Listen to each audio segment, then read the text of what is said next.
Hey guys, welcome back to my channel. So last week I made a video all about sleeping bags and my quiver that I have and my selection that I use for different circumstances.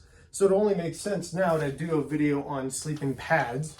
I got a number, those are just a few that I could stand up on my boot dryer, but I also got a few foam pads here on the ground, and I pulled out my main core selection of sleeping bags to talk to you about how I mix and match my pads and bags throughout the season and with the conditions.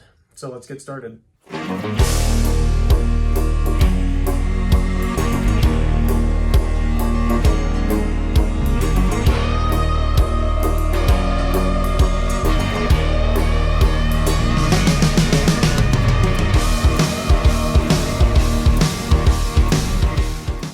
So there are a few things in the outdoor world that you can never own enough of. One would be like gloves. For example, socks is another example. And another thing I think that you can never own enough of are these foam sleeping pads. They don't cost that much, which is great. They are super durable, and you can use them for a lot of different things, mostly for insulation on the ground. But if you do big wall climbing, you use them to line the outside of your haul bag. This is a baseline object that you need if you're going to do something like a hypo wrap or the rescue taco and rescue. So they're just really useful pieces of equipment, and they're super cheap. I actually have this one right here. This I bought at like it was a camping store, but you can see it's literally just foam, and you get this little reflective paper on the back. It even comes with its own little loops, so that way when you roll it up, it can hold itself together. And yeah, I think this was like 15 or 20 bucks or something. You could totally sleep in the middle of summer with this thing and be probably comfortable with like a 30-degree bag. And it's really lightweight and packs down smaller than the warmer ones. I think between me and Jamie, we own like 7 of these foam pads right here. You can get ones that are cut down to 3/4 or even half of your body weight or length, just for those really warm nights, A lot of these foam pads I guess I have are by Thermarest. Yeah, I would say that all these are Thermarest pads. Even says a little logo right there.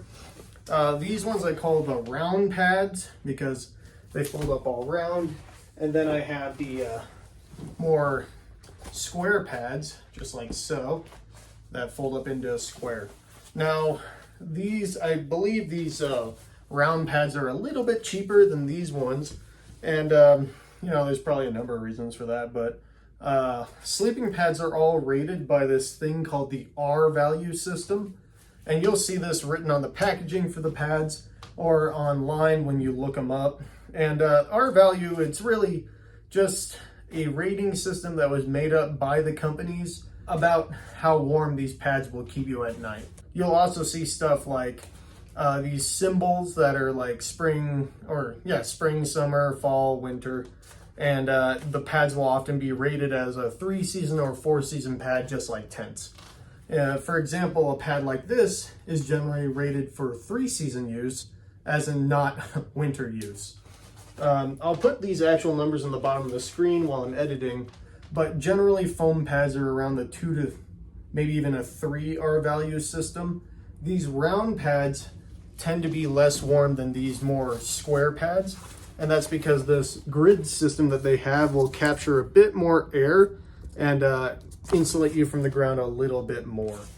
You'll also see how these have different colors. The round pads don't really do it, but it's pretty obvious with like the gray and the yellow. And the idea with that is that you lay on top of the gray part because that's supposed to reflect a little bit more heat back at you. So just to get all the property of your R value out.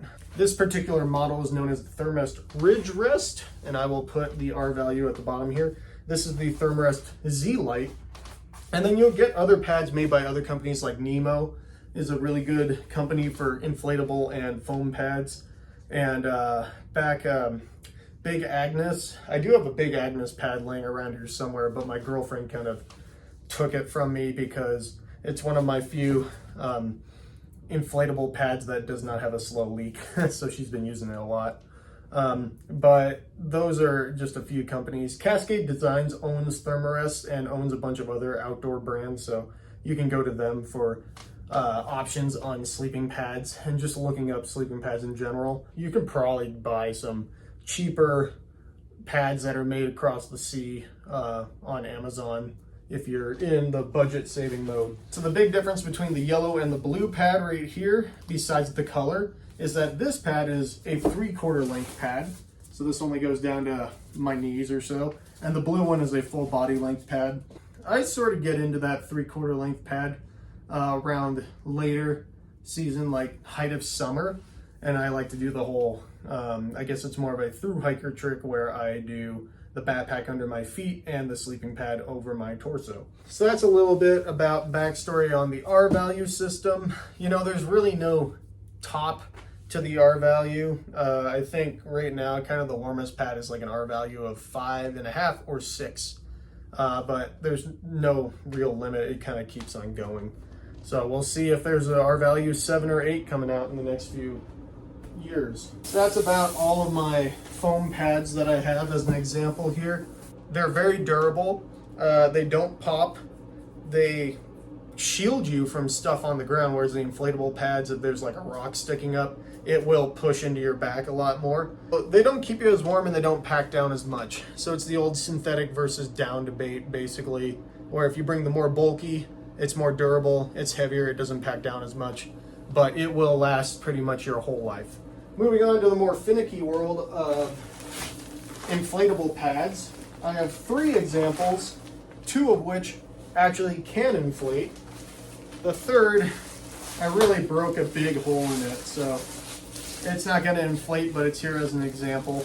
So let's start with the middle ground right here. This is one of the most common pads on the market. This is a Thermarest Neo Air X Lite.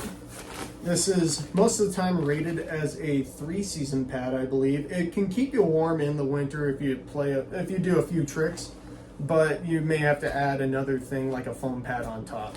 This is your standard pad that we use in the mountains a lot. This is probably my most used pad throughout the whole season of alpine guiding. And that's probably ranging from, let's say, mid or end of June, July, August, and maybe the very start of September, if I'm too lazy to bring out a heavier pad. About usually when I'm mostly sleeping on dirt. If I'm sleeping on snow, I may do something a little bit different. But I'll get into that with my pairing with sleeping bags, because that makes the big difference right there. So yeah, full length pad. Know the size of your body. Go to REI because they make short versions, they make regular, and they make long. This is a regular version. It's actually, if I put it right here, it's a little bit long for me, but that's fine. I could probably get away with a short version. So ultimately I have 2 of those pads. I have a full body length and I have a 3/4 length, which I bring up a 3/4 length in like June and August when it's really hot and put my backpack under my feet. I just sort of got into that last season. I also have, moving to the warmer end of the spectrum, this is the Neo Air X Therm. And this pad is meant as a 4-season winter pad. Like, I wouldn't bring this out in the summer. It's too warm, actually.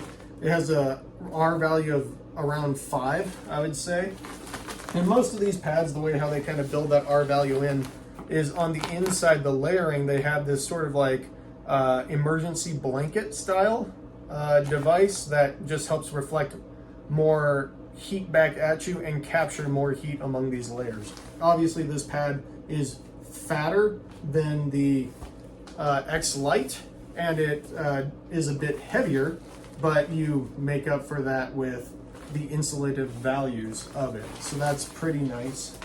This is again a regular version. You can see it's a little bit taller than me, but it fits most standard size men. I'm a little bit smaller than a standard size man, will fit this comfortably. The final normal sleeping pad in my system, which again, this one's broken, so it's not blown up. This is the Neo Air Uber Light. And so I'll put some pictures up on the screen of all these. Same height, it's regular. This thing has an R value of 2.3 or so. So it's about the same R value as a foam pad, but it packs down so small. It's like, it actually packs down to the size of my fist. And so I really got into using this also in the height of summer for trips where, well, actually that's it. Just when it's really warm outside, you know, when it's dropping to like 40 degrees outside and you have a 30-degree sleeping bag or sleeping quilt, then you really don't need a heavy sleeping pad. I see a lot of people out there with really heavy sleeping pads during the height of summer, and it's just a waste of weight and space in your pack, you know? If we're doing a very intense alpine route where we have to carry all of our stuff on route with us, all of our bivy stuff, then we're gonna wanna go as light and streamlined as possible. And we don't really wanna have a bunch of crap hanging on the outside of our packs because that just gets caught on stuff. By sort of having this quiver of 3 sleeping pads, the Uber Light, the X Light, and the X Therm, I can prepare myself for pretty much year-round conditions, and I can mix and match that with my sleeping bag for the objective and for the time of year. And actually, you know, I'm gonna add into that quiver, it's kind of nice to have those 3 inflatable pads and a foam pad, so that way you can kind of mix and match some stuff. Every now and again, you know, people ask me about these bags that the pads come with. And here's an example of the pad in the bag. This is actually an X Therm right here, so you can see how big it is. And so, you know, if you want to use the bag, use it. What I do is I keep my sleeping pads in this bag when they're in storage at my house. So if I'm not using them in the mountains, like this time of year, it's, you know, it's fall, it's going into winter, and so I'm probably not going to really use this X Therm that much. I'll probably carry I probably won't use this X Light that much during the winter. I'll probably carry this X Therm with me in my ski rescue kit while I'm out ski guiding. But as far as like this specific X Therm or X Light, which isn't the same as this X Light because I got a few of them, I keep it, when it's in storage, I put them in the bag and I do the whole little 3-fold and roll them up sort of deal. When these are in my backpack in the mountains, so if I pack my backpack at home and I'm going out on a single day trip or a single night trip in 2 days, or if I'm going out on like a 10-day mountaineering course, I pack them the exact same. When I'm taking the air out of the pad, I'll lay on it first to, you know, squeeze it out with my body weight, and then I'll roll it up once like that, and then I roll it up again. So now that the air is out of it, I roll it one more time. All full length here. And I fold it once, fold it twice, maybe 3 times along that axis. One more time there. And that's it. That's just how it goes in my pack. Because I don't want to waste a whole lot of time to get it folded just right in the 3-fold and put it in its little bag, which doesn't do anything, it just holds it. And if I'm just going to pull this out again the next night, or if I'm packing up to go right back to my car, I just find that little bag to be super annoying, especially if you're pulling it out night after night. So I pack it without the bag and use that bag to store my sleeping pad at home, and just to keep it from folding out or reinflating, or sometimes it can help protect it a little bit. Hey guys, here I am in the editing studio. As you can see, I look a little bit different than in this video when I shot it a few weeks ago.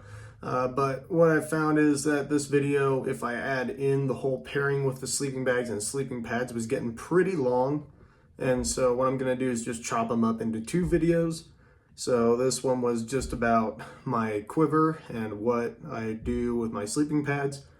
Stay tuned. Next week I'll have how I actually pair the sleeping bag up with the sleeping pads. And yeah, thank you for your support. I enjoy making these things. Hopefully you guys got something out of this video, and I'll see you in the next one.